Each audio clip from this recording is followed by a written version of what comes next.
നമസ്കാരം, സ്വാഗതം mythic science chronicles എന്ന ചാനലിലേക്ക്. ഇവിടെ നാം പുരാണങ്ങളുടെയും ആചാരങ്ങളുടെയും പിന്നിലെ ശാസ്ത്രം അന്വേഷിക്കുന്നു. പെൺകുട്ടിയോളും ആൺകുട്ടിയോളും കുട്ടിക്കാലത്ത് തന്നെ കാതും മൂക്കും കുത്തുന്ന ആചാരം നമുക്ക് എല്ലാവർക്കും പരിചിതമാണ്. പക്ഷേ ഇതിനു പിന്നിലെ ശാസ്ത്രം എന്താണെന്ന് ഒരിക്കലെങ്കിലും ആലോചിച്ചിട്ടുണ്ടോ?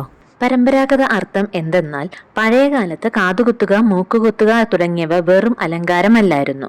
ഇത് ഒരു ശാരീരിക മാനസിക ബാലൻസ് നിലനിർത്താനുള്ള പാരമ്പര്യ രീതിയായിരുന്നു. ഇത് ആരോഗ്യവും ആത്മവിശ്വാസവും ചിന്താശേഷി എന്നിവ മെച്ചപ്പെടുത്തുമെന്നാണ് വിശ്വാസം.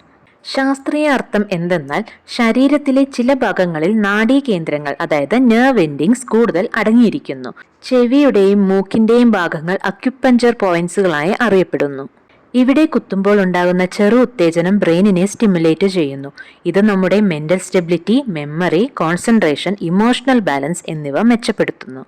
ചെവിയിൽ 4 പോയിന്റുകളാണ് അക്യുപഞ്ചർ പോയിന്റുകളായി കാണപ്പെടുന്നത്. അവ ഏതെല്ലാമാണെന്ന് നമുക്ക് നോക്കാം. ആദ്യത്തേത് ലോബ് പിയേഴ്സിംഗ്, അതായത് ചെവിയുടെ താഴത്തെ ഭാഗം. ഇതാണ് ഏറ്റവും സാധാരണമായ കുത്തൽ. ഈ ഭാഗം കണ്ണുമായി ബന്ധപ്പെട്ട നാഡികളോട് ബന്ധപ്പെട്ട് കിടക്കുന്നു. അതിനാൽ കാഴ്ചശക്തി, മെന്റൽ അലേർട്ട്നെസ് എന്നിവ മെച്ചപ്പെടുത്താൻ സഹായിക്കുന്നു. അക്യുപ്രഷറിൽ ഈ പോയിന്റ് വിഷൻ ബാലൻസിനായി ഉപയോഗിക്കുന്നു. ഇനി ഓറിക്കിൾ പിയേഴ്സിംഗ്, അതായത് കാതിന്റെ നടുവിലായി. ഈ ഭാഗം എനർജി ഫ്ലോ ബാലൻസ് ചെയ്യാൻ സഹായിക്കുന്നു. അക്യുപഞ്ചർ പ്രകാരം ഓറിക്കിൾ പിയേഴ്സിംഗ് ചെയ്യുന്നത് ബ്ലഡ് സർക്കുലേഷൻ മെച്ചപ്പെടുത്തും. ഇത് ഹിയറിംഗ് സെൻസിറ്റിവിറ്റിയും മൂഡ് ബാലൻസും മെച്ചപ്പെടുത്തും. മൂന്നാമതായി ട്രാഗസ് പിയേഴ്സിംഗ്, കാതിന്റെ അകത്തെ ചെറിയ ഭാഗം. ഇത് ഇയർ കനാൽ കവാടത്തിന് സമീപമുള്ള കാർട്ടിലേജ് ഭാഗമാണ്. ട്രാഗസിൽ കുത്തുന്നത് സ്ട്രെസ്, ആൻസൈറ്റി, മൈഗ്രെയിൻ പെയിൻ എന്നിവ കുറയ്ക്കാൻ സഹായിക്കുന്നു. ചില അക്യുപഞ്ചർ പഠനം പ്രകാരം ഈ ഭാഗം വാഗസ് നെർവ് സ്റ്റിമുലേറ്റ് ചെയ്യുന്നു. ഇത് ഹാർട്ട് റേറ്റിനെയും നെർവസ് സിസ്റ്റത്തിനെയും നിയന്ത്രിക്കുന്നു. അവസാനം ഹെലിക്സ് പിയേഴ്സിംഗ്, അതായത് മുകളിലത്തെ കാത് വളവിന്റെ ഭാഗം. ഈ ഭാഗം ഔട്ടർ കാർട്ടിലേജ് ആണെങ്കിലും അതിൽ പ്രധാന നെർവ് പോയിന്റ്സ് ഉണ്ട്. ഹെലിക്സ് പിയേഴ്സിംഗ് ചെയ്യുന്നത് ഇമ്മ്യൂണിറ്റി വർദ്ധിപ്പിക്കാനും റെസ്പിറേറ്ററി ഇഷ്യൂസ്, കോൾഡ്, സൈനസ് എന്നിവ കുറയ്ക്കാനും സഹായിക്കുന്നു.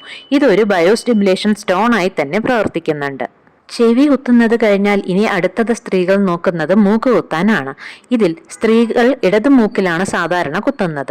ഈ ഭാഗം റിപ്രൊഡക്റ്റീവ് സിസ്റ്റത്തിനോട് ബന്ധപ്പെട്ട് കിടക്കുന്ന നെർവ് പോയിന്റ് ആണ്. അതിനാൽ മൂക്ക് കുത്തുന്നത് മെൻസ്ട്രൽ പെയിൻ കുറയ്ക്കാനും ചൈൽഡ് ബർത്തിലുള്ള പെയിൻ മാനേജ്മെന്റിനും സഹായിക്കുന്നു. കൂടാതെ മൂക്കുകുത്തൽ ബ്രീത്തിങ് ഫ്ലോ ബാലൻസിനായി കൂടി പ്രവർത്തിക്കാറുണ്ട്.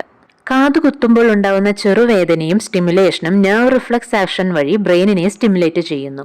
ഇത് മെന്റൽ ബാലൻസ്, കാംനെസ് എന്നിവ മെച്ചപ്പെടുത്താനും സഹായിക്കുന്നുണ്ട്.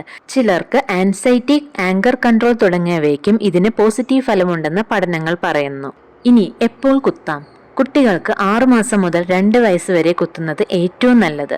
ആ സമയത്ത് സ്കിൻ അഡാപ്റ്റബിലിറ്റി കൂടുതലായിരിക്കും. ഇമ്മ്യൂൺ സിസ്റ്റം വേഗത്തിൽ പ്രതികരിക്കും. ശുഭദിനം, ഉത്തരായണകാലം അല്ലെങ്കിൽ പ്രധാന നക്ഷത്ര ദിനം എന്നിവ തിരഞ്ഞെടുക്കുന്നത് പരമ്പരാഗതമായി നല്ലതാണെന്ന് കരുതുന്നുണ്ട്. അതിനാൽ ചെവിയും മൂക്കും കുത്തുന്നത് വെറും ഒരു സൗന്ദര്യത്തിനോ ആചാരത്തിനോ വേണ്ടിയല്ല. നമ്മുടെ ശരീരത്തിലെ energy balance, mental stability, reproductive health എല്ലാം സംരക്ഷിക്കാൻ സഹായിക്കുന്ന ഒരു സയന്റിഫിക് അക്യുപ്രഷർ ടെക്നിക്ക് കൂടെയാണിത്. അതിനാൽ അടുത്ത നിങ്ങൾ ഒരു കുത്തൽ കാണുമ്പോൾ അതിനു പിന്നിൽ അന്ധവിശ്വാസമല്ല, ജീവിതത്തിന്റെ നാഡീശാസ്ത്രം തന്നെയാണെന്ന് ഓർക്കൂ.